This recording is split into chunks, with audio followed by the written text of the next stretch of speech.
Donc juste pour vous dire, j'ai fait médecine pour devenir psychiatre, et puis au cours de mes études, j'ai été extrêmement déçue par ce qu'on nous montrait de la psychiatrie. Quelqu'un a évoqué ce qu'on voit dans les ouvrages d'Internet, la psychiatrie c'est le DSM-4, et puis c'est les médicaments, où les thérapies sont évoquées enfin, c'est dans l'impression que tout est équivalent, quoi, voilà, thérapie, soit TCC, soit je sais pas quoi, soit psychodynamique, soit réinsertion sociale, donc on y est, enfin bon. Bref, ça n'éveillait pas beaucoup le désir, je trouvais, et par ailleurs, un point très important, c'est que dans nos études, ne sont absolument pas transmis tous les mouvements progressistes, et tu parlais de révolution, il y a déjà eu une révolution en psychiatrie. Je ne sais plus, un ou trois a dit que Pinel était un psychiatre animé d'intentions libertaires. Pinel, c'est un aliéniste. Pinel, c'est pas un libertaire, c'est un aliéniste.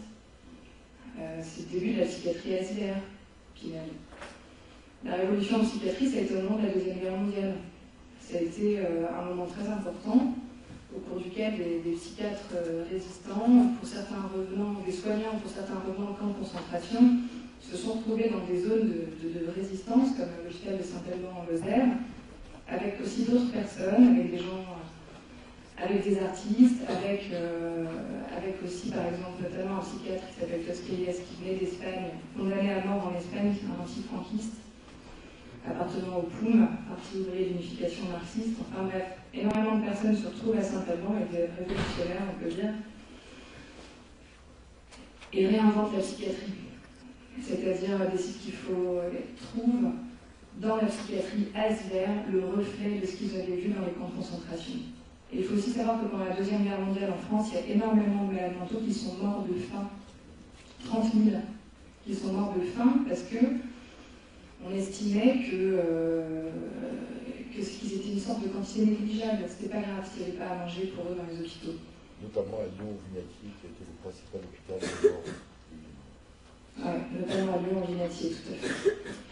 Donc il y a eu une émulation formidable à ce moment de l'immédiat après-guerre qui aboutit à des mouvements très importants qui s'appellent le désaliénisme. Désaliénisme, c'est faire tomber les murs de l'asile, qui s'appelle la psychothérapie institutionnelle, dont l'idée est de transformer complètement l'hôpital, c'est-à-dire d'aller dans des lieux, des institutions, et de réfléchir de quelle manière l'hôpital peut-il être réellement soignant, parce que très souvent l'hôpital est pathogène pour les patients psychiatriques qui restent pendant des années, des années, des années.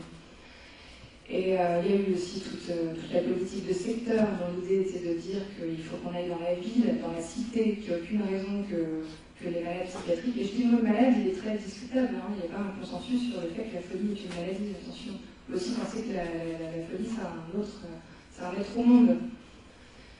Et la politique de secteur, c'était réinvestir la cité. Et aussi les mouvements d'antipsychiatrie, notamment en Italie, autour de la Zaglia, et en Angleterre, autour de Henry Cooper.